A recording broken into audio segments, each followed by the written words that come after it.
The law of the land has changed a lot in the last 1 year, especially with everything that's been happening in the West. How do we read into all of this? So the first is that expect continued uncertainty. The complicating factor is that people who are changing it also don't know what the solutions are. I never thought in my lifetime I'm going to see this picture which went viral, right? Prime Minister Modi standing with Xi Jinping and Vladimir Putin. Only Trump could make that happen. Giving him too much credit. I don't think the 50% tariffs will last very long. I don't see that as a big problem.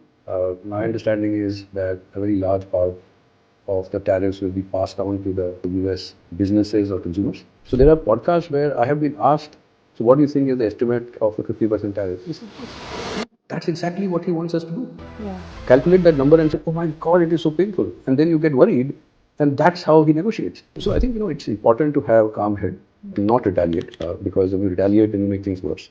But how do you think it got so bad? Because, I mean, until last year, there was like a friendship between the two.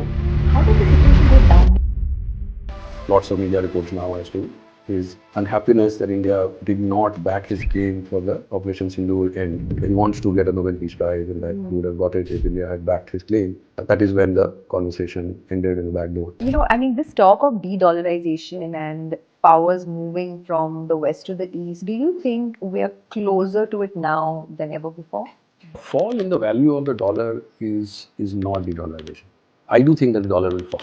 So, what do you think the government should do to boost consumption now? Do you think the GST cut is enough? Because most people don't believe so. Okay.